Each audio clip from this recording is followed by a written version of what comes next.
एक दिनचर्या कोई पकड़ लीजिए, एक आज्ञा पालन कीजिए। अगर 100 आज्ञा ना पालन करने की सामर्थ्य आ जाए तो बताना, एक कोई आज्ञा पालन कर लीजिए, वो 100 आज्ञा पालन, और एक आज्ञा उल्लंघन कर दीजिए, 100 आज्ञाओं से आपको नीचे गिरा देंगे।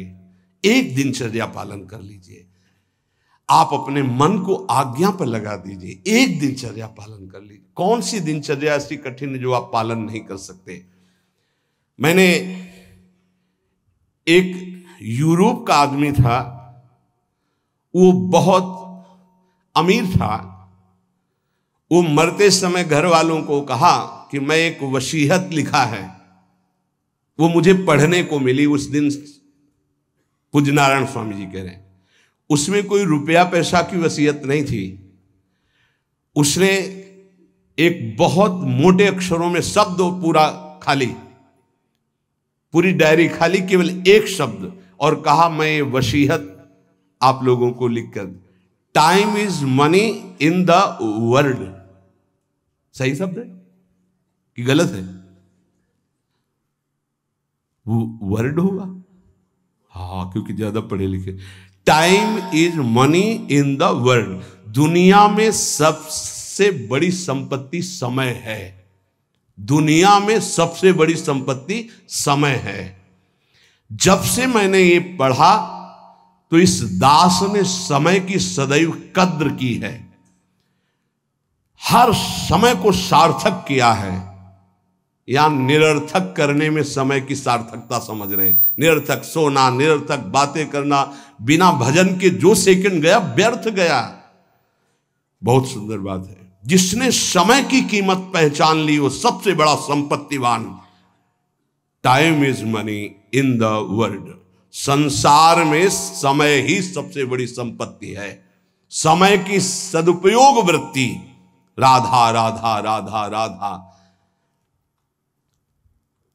इसको पाबंदी में बांधिए, तुम्हारा लोक परलोक दोनों सुधर जाएगा। समय को एक, इस समय ये, इस समय ये, इस समय ये, इस समय। परसों जब इसी का सत्संग हुआ था तो ये हुआ था कि यदि आपने किसी को 5 बजे का समय दिया तो 5 मिनट पहले पहुंच जाइए। ये साधक का लक्षण होता है। अगर 3:30 बजे से वाणी पाठ होता है तो आपको यहां 3, सवा 3 बजे ही उपस्थित हो जाना चाहिए। आप सर्वांतर्यामी भगवान के द्वारा दिया हुआ दिव्य मानव देह और दिव्य सत्संग और इसको दिव्य बनाने का अवसर खो मत।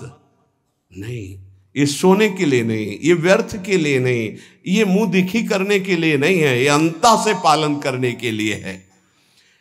जब से मैंने ये शब्द पढ़ा था, time is money in the world, तो अपने जीवन में कभी 1 मिनट भी व्यर्थ नहीं खोने दिया। 1 मिनट भी। देखो, यही लगन नींद पर विजय प्राप्त करवाती है। यही लगन कि मुझे समय बर्बाद नहीं करना, जितना अधिक से अधिक भजन। पता नहीं आज शाम हो कि ना हो, हम क्यों अपने इस दिव्य समय को नष्ट करें। पर लोग समय कटता नहीं है, इसलिए टेलीविजन और कई कई प्रकार की बहिर्मुख वृत्तियों को स्वीकार करते हैं कि समय काटना है। बोले समय नहीं कटता। और सही पूछो तो भगवान से मनाया जाता है कि नींद ना आवे, कभी ये रात्रि ना हो, इसके लिए कि मैं रात्रि हो गई तो 10 घंटे 8 घंटे सो रहा हूं। नहीं, रात दिन भजन, जाना है यहां से। पता नहीं आप लोगों के दिमाग में है कि नहीं है। हर समय बात है कि जाना है। कोई भी मिनट आखिरी हो सकता है, बिल्कुल चलो, जाना है। फिर किस बात के लिए उदास हो जाना, निराश हो जाना, क्योंकि ये पक्का पता मुझे जाना है। कहां जाना है? लाडली जी के पास जाना है, जिनके लिए तरस रहे हैं उनके पास जाना है। तो उसमें कोई भय है क्या कि जाना? जिनके लिए हम तरस रहे, तड़प रहे, उनके पास जाना है। जहां अनंत जन्मों से बिछुड़े वहां जाना है। कोई आश्चर्य की बात है, कोई दुख की बात है, कोई घटना की बात है, और जाने का ये बुलावा है। एक माई है, भयंकर कैंसर से पीड़ित है, मुस्कुराहट के सिवा कभी हमने उसके मुख में उदासी नहीं देखी। जब प्रणाम करके बाद, बहुत कृपा है लाडली जी की, बहुत कृपा है गुरु जी की, यह जीवन है। आपके अंदर अगर थोड़ी देर सोचो कि कैंसर की रिपोर्ट आ गई, अब कैसा लगेगा?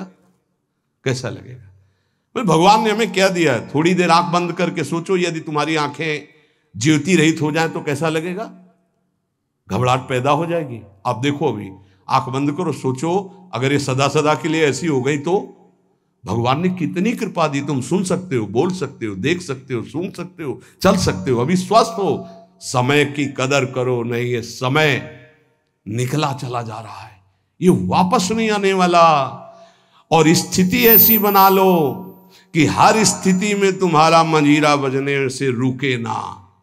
पक्का जब भीषण कष्ट की स्थिति थी तब भी कहते थे व्हील चेयर में बैठा लो, हमारा नियम है इस समय बाहर निकलकर 4 चक्कर लगाना, आप लगाओ चक्कर। नहीं ऐसे नहीं बैठा लिए, हमारा नियम, और जो नियम है उठाओ, हमको टांग के ले चलो, हमारा शरीर का संस्कार करो, वैसा चलो टाइम बाय टाइम।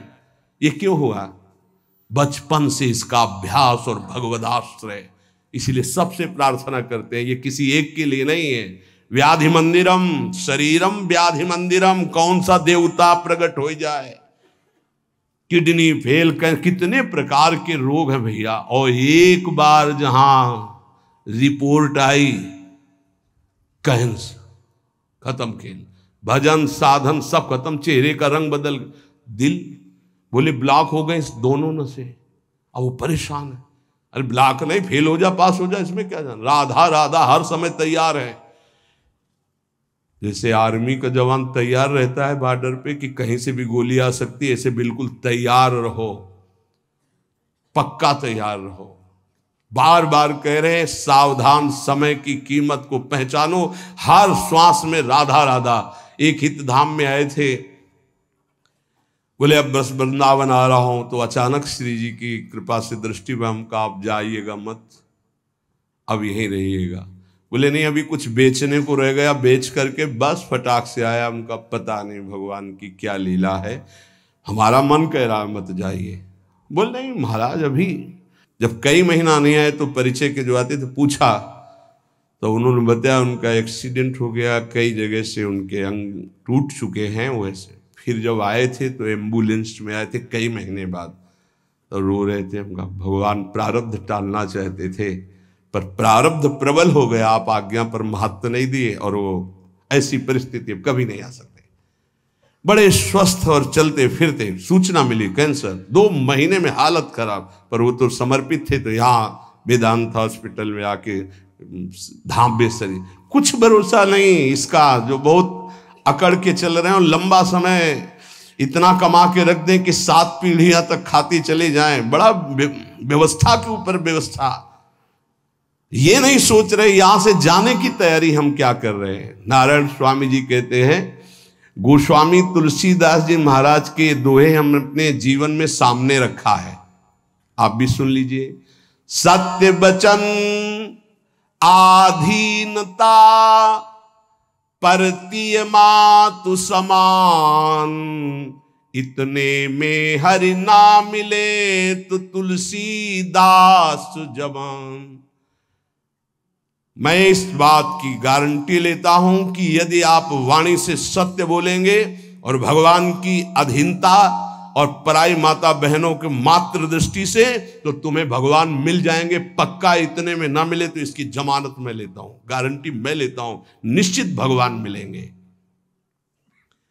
मैंने बहुत इस दोहे को सामने रखा है, सत्य वचन और भगवान की आधीनता और परती मातु समान, इतने में हरि ना मिले तो तुलसीदास जमान। आधीनता का साधन एकमात्र भगवान का दृढ़ भरोसा। जब मैं गोमती नदी के किनारे भजन किया, नारायण की आज्ञा से, अलग अलग आज्ञा होती जाती थी भगवान की, तो वहां से चाहे वो हिंदू हो, चाहे वो मुसलमान हो, चाहे ईसाई हो, कोई भी निकले, हमको सबको नारायण दिखाई दे, सब में नारायण दिखाई देते थे। सबकी चरण रज माथे पे लगाता, सबकी चरण रज माथे पे लगा। अगर कोई इस साधन को कर ले तो बहुत जल्दी देहाभिमान गलित हो जाए। पूज्य राधा बाबा जी ने भी वर्णन किया कि मुझे और किसी से द्वेष नहीं था, अंग्रेजों से द्वेष था, क्योंकि इन्होंने जब हमारे देश पर अधिकार किया तो बहुत अत्याचार किया। उसमें पूज्य बाबा भी देश स्वतंत्रता के उसमें जेल में गए थे, तो उन्होंने देखा था कैसे भारतवासियों के साथ बर्ताव होता है। बूटों में कीलें गड़ी हुई थी, बाबा के जीवन चरित्र में पढ़ा तो जो उनके सामने सर न झुकाता गिरा के छाती की पसुरियों पर ऐसे कूदते और बड़ी बुरी दशा से उसको मारते थे। बाबा का भी, बाबा ने जब पीछे से आ रहा था अधिकारी तो बाबा ने सर नहीं झुकाया कि चाहे मार डाले मैं इसके विदेशी के आगे सर नहीं झुकाऊंगा। तो बस पीछे वाले ने कहा झुका दो, उन्होंने कहा नहीं कटवा सकता हूं, झुका नहीं सकता। राधा बाबा बड़े जिद्दी स्वभाव के थे।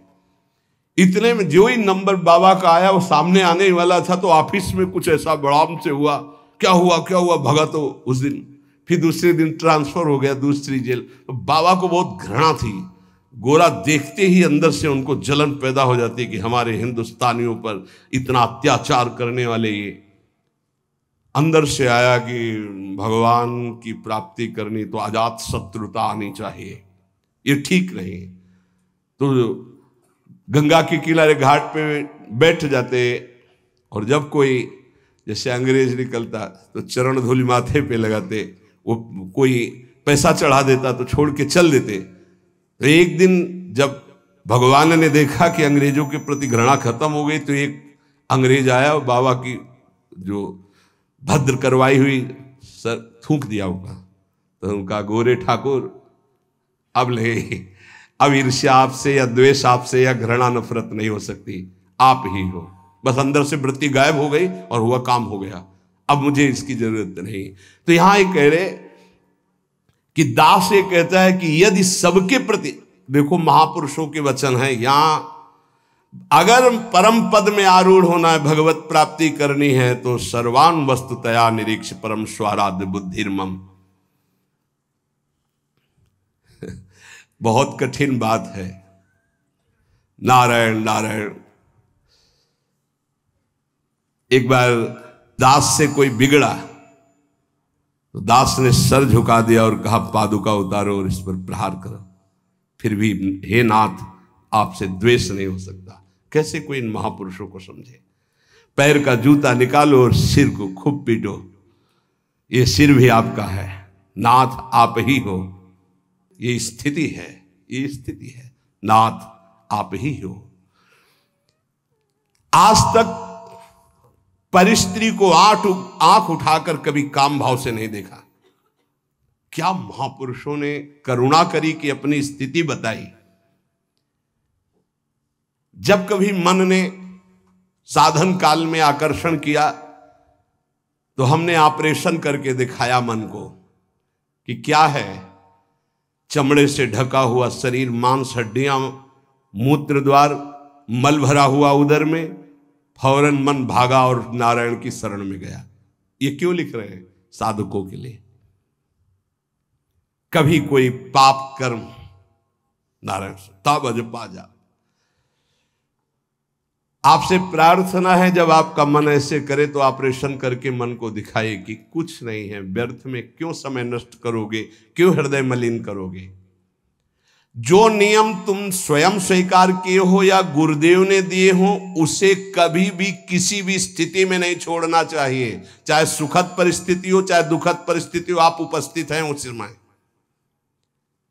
चाहे वो भजन का हो, चाहे वो सेवा का हो, चाहे वो व्यवहार का हो, आप ध्यान दीजिए आपको परमार्थिक बहुत लाभ होगा यदि आप ऐसा करेंगे।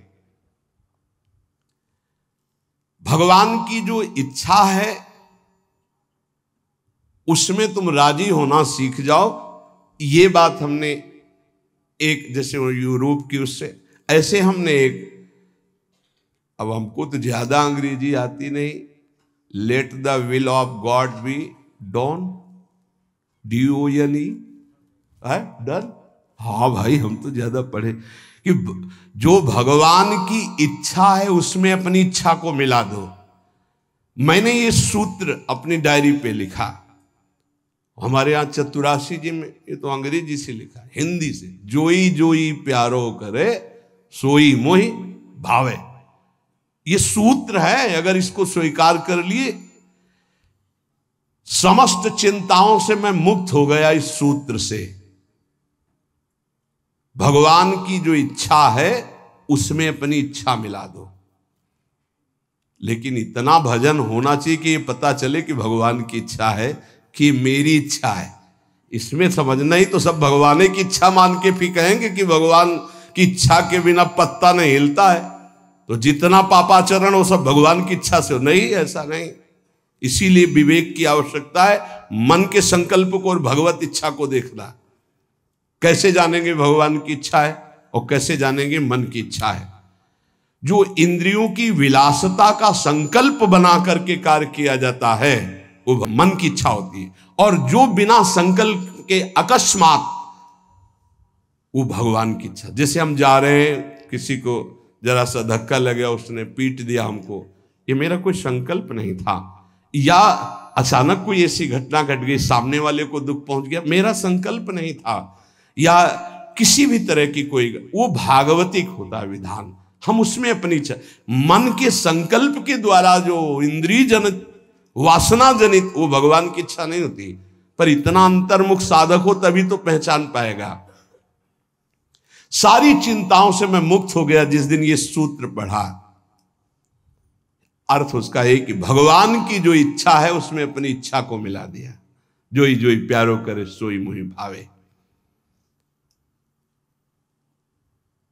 इस दास ने देखा कि जब अपनी इच्छा भगवान की इच्छा में मिला दिया तो चराचर जगत से हमें कृपा प्राप्त होने लगी। जहां पर कृपा राम की हुई ता पर कृपा करे सब कोई। अपनी इच्छा ही भगवत कृपा में बाधक है। अगर अपनी इच्छा भगवत कृपा में मिला दे तो चराचर जगत से भगवान कृपा करने लगेंगे। योग वासिष्ठ में इस दास ने एक सूत्र पढ़ा, पुरुषार्थ ही परम दैव है। दैव, दैवी शक्ति। प्रारब्ध को लेकर बैठ जाना, अब जो लिखा होगा वही हो जाएगा, हमको कर नहीं। जब दास ने योग वासिष्ठ में ये सूत्र पढ़ा कि पुरुषार्थ ही परम दैव शक्ति है, तो इस दास ने इसका अनुभव करने के लिए प्रयासशील, पुरुषार्थ ही सब कुछ है। रात दिन एक करके भजन करो, देखो सब पर विजय प्राप्त हो जाएगी। कभी कभी प्रारब्ध बाधा पहुंचाने की चेष्टा करता है, पर प्रबल पुरुषार्थ प्रारब्ध को रौंद देता है। प्रबल पुरुषार्थ, पुरुषार्थ जो साधन भजन मिला है इसमें प्रयत्नशील। यहां कह रहे हैं कि भगवान की कृपा प्राप्त करने के लिए पुरुषार्थ, प्रबल पुरुषार्थ, प्रबल पुरुषार्थ ही भगवान के सिद्धांत की अनुभूति कराता है। प्रबल पुरुषार्थ ही प्रारब्ध के सिद्धांत की धज्जियां उड़ा देता विधान की। पुरुषार्थ में बड़ा बल है, बड़ा बल है। पर पुरुषार्थ भगवान के नाम जप से माना जाएगा, और ये लौकिक पुरुषार्थ प्रारब्ध को नहीं मिटा सकता। भगवान का नाम जप, जब हमारा पुरुषार्थ प्रबल होता है भगवत कृपा से, तब अद्वैत भाव की सिद्धि अत्यंत अनिवार्य हो जाती है। हर मार्ग के उपासक को अद्वैत भाव, एकमात्र जो सर्वत्र है वो यहां भी है। गुरुदेव भगवान को एक बार, इसके बाद द्वैत प्रेम का आता है। पहले द्वैत से अद्वैत और अद्वैत से द्वैत। अपने इष्ट देव को सर्वत्र देखने की चेष्टा करे, किसी भी अन्य अपने इष्ट देव के नाम रूप की निंदा अवहेलना ना कर दे, नहीं तो अपने इष्ट देव की भक्ति में फर्क पड़ जाएगा। जैसे परिक्रमा लगा रहे हैं, रास्ते में हनुमान जी का मंदिर है, आरती हो रही है, अरे क्या हनुमान जी, हम तो नहीं, महाभागवत है। आधा मिनट रुके, हाथ जोड़े खड़े हैं, आरती के दर्शन कर रहे हैं। राधा वल्लभ लाल आप इस रूप में हो, जय हो श्री राधा वल्लभ लाल की जय। आगे बढ़ दिए। देखा किसी भगवान की झांकी जा रही, पंचांग प्रणाम किया, राधा वल्लभ लाल की जय। ये वैष्णव धर्म है, ये उपासना का मार्ग है। ये नहीं कि अवहेलना करना, ऐसा नहीं है। हाँ, हम दर्शन करने नहीं गए, सामने से गुजर रहे थे, किसी को भी। ये अपने स्वामी नारायण की कृपा से जाना, इस मर्यादा को सदैव उपासक सुरक्षित रखे। कोई भी भगवान की सवारी जा रहे, कोई भी भक्त जा रहे, सबकी चरण धूल में नमस्कार। एक और साधन अजपा जाप के लिए आवश्यक है, अगर आप कर सके तो अमावस्या और पूर्णिमा के दिन उपवास करना सीख ले। अमावस्या, नारायण स्वामी जी का अपना अनुभव, हम ये व्रत रूप में नहीं कह रहे, ये हम भजन बढ़ाने के लिए कह रहे हैं। ये दत्तात्रेय महाराज जी के ग्रंथ में मैंने पाया था, उसी दिन से हमने शुरू कर दिया। नारायण स्वामी उसे अच्छा है, एक दिन अगर उपवास रहेगा तो आंतों को थोड़ा अवसर भी मिल जाएगा। पूर्णिमा और अमावस्या के दिन उपवास का देख लो, अगर ऐसा लगे तो ठीक है, नहीं तो थोड़ा प्रसाद पाके। गृहस्थ में अगर पूर्णिमा अमावस्या के दिन किसी तीर्थ धाम या कहीं भी जाए तो किसी का भी दिया हुआ कुछ ना खाए, क्योंकि उस दिन का प्रतिग्रह बहुत बड़ा प्रतिग्रह माना जाता है। ये जो हलवा पूड़ी बिटता है ना, वो खाते हुए रास्ते में चलते हुए मना है। अगर वास्तविक पुण्य कमाने तीर्थ यात्रा या धर्म क्षेत्रों में जाते हैं, गृहस्थी में। दास को ये जब दत्तात्रेय जी की वाणी से पता चला तो जीवन भर के लिए नियम ले लिया कि पूर्णिमा और अमावस्या को भोजन ही नहीं करना। तो मुझे ये लगता है कि उपासक को भजन के लिए अनिवार्य है ऐसा करना। त्याग और संतोष, ये साधु का तो धन होता है, साधक का तो धन होता है। ज्ञान और भजन ये उसका फल होता है। हर समय भजन और ये ज्ञान है कि सर्वत्र मेरे प्रभु। त्याग ये स्वभाव में बैठा होता है, संतोष ये स्वभाव में बैठा होता है। ये जो मूर्ति पूजा की अवहेलना करते, इन लोगों की बात मत सुनना। मैं स्वयं अपने भगवान नारायण की कृपा से अनुभव किया है कि मूर्ति पूजा से बहुत जल्दी भगवान प्रसन्न होते हैं। इस दास का अनुभव भी है नारायण की आज्ञा से। सेवा करते समय मन बहुत जल्दी इष्ट में आसक्त हो जाता है।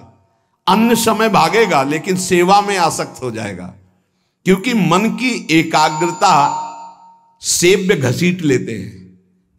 इसको खिलवाड़ न समझे जो प्रभु की सेवा हो रही। दास को जब नारायण ने आदेश किया तो इसमें बहुत सुख मिला। भक्ति ईश्वर प्राप्ति में समर्थ है, पर यह ज्ञान अत्यंत आवश्यक होना चाहिए। जब सर्वत्र भगवान है तो मूर्ति में भगवान क्यों नहीं? ये जो लोग खंडन मंडन करते हैं, यह अधूरा ज्ञान है। मेरे ख्याल से अधूरे ज्ञान से परमार्थ में काम नहीं चलता है। जैसे एक टांग से चलना बड़ा कठिन होता है, ऐसे ही कि वो निराकार है इतना ही मान लेने से नहीं होगा। जैसे दो टांगों से आराम से चला जाता है तो वो निराकार भी है, वो साकार भी है। वो साकार भी है और निराकार है, दोनों की उपासना हम करते हैं। जैसे साकार रूप में ये कर रहे, निराकार रूप में सब अंतर्यामी रूप में भगवान सबके हृदय में विराजमान है। काम क्रोध लोभ मोह के दमन का साधन जो गृहस्थी में समझते हैं कि बड़ा कठिन है, ऐसा ना समझें। गृहस्थी में इन साधनों का तुम नियम लीजिए, भगवान तुम्हें सामर्थ्य देंगे कि तुम संयमी बन जाओगे, तुम सहनशील बन जाओगे, काम क्रोध लोभ मोह पर विजय प्राप्त कर लोगे। पर जो विरक्त जन है उनको तो कोई भी गुंजाइश इस विषय में नहीं है। इसलिए जिससे यहाँ का कड़ा शासन है कि आप परिवार से संभाषण नहीं कर सकते बिना आज्ञा के, वो भी आज्ञा होगी तो आप कुछ क्षण बैठिए यहाँ राधा के कुंज में बैठकर ही बात, उसका मतलब कोई वैर नहीं है, आपके राग के नाश की बात है, आपका राग नष्ट हो जाए, खत्म खेल। गुरु की कृपा से ही सब साधन की जानकारी होती, सब साधन चलने का उत्साह होता और सब साधन की पूर्णता भी होती। सदा अंतर में गुरुदेव भगवान बैठ करके साधन की प्रेरणा करते हैं, कराते हैं और सफलता प्राप्त कराते हैं। इसीलिए कहा कि व्यक्ति कभी गुरु नहीं हो सकता और गुरु कभी व्यक्ति नहीं हो सकता। वैसे मेरा हृदय तो बहुत कठोर है, नारायण स्वामी जी कहते हैं, पर पता नहीं कैसे रिझाए माखन चोर की आकर के मेरे हृदय को माखन बना दिया। भगवत कृपा से, गुरुदेव नारायण की कृपा से, दयालु श्री कृष्ण के चरणारविंद में चित्तवृत्ति अर्पित हो चुकी है। ये आखिरी उतार। अब तो दास जैसे जी रहा है वो आखिरी दोहा तुम्हें बता रहा हूं। 3 टूक कौपीन के अरुभाजी बिन नौन, रघुवर जाके उर्वश इंद्र बापुरो कौन। ये मेरा जीवन है नारायण स्वामी जी। एक रस्सी, एक टाट की लगोटी और बिना नमक की सब्जी। मेरे हृदय की स्थिति है, ना मुझे मोक्ष चाहिए, ना 14 लोकों का राज्य चाहिए, ना मुझे ज्ञान चाहिए, ना भक्ति चाहिए, बस केवल केवल सुमिरन, बस याद में उनकी डूबा रहता हूं, बस कुछ नहीं चाहिए। देखो मेरे हृदय में जो था मैंने बता दिया, तुम देखो अपने हृदय में क्या लाना चाहते हो। नारायण नारायण नारायण। नारायण स्वामी के जीवन की ये अमूल्य शब्द आप सुने। महापुरुषों के अनुभव खोज खोज कर इसलिए सुनाए जा रहे हैं कि कोई भी महापुरुष पर श्रद्धा हो जाए, किसी भी महापुरुष के वचन आप स्वीकार कर लें, आपका जीवन कृतार्थ हो जाए, आपका भजन चलने लगे, आप विषयों से निवृत्त हो जाएं, आप दुखों से बचकर भगवत प्राप्ति कर लें। शेष चलते आगे। श्री राधा वल्लभ लाल की।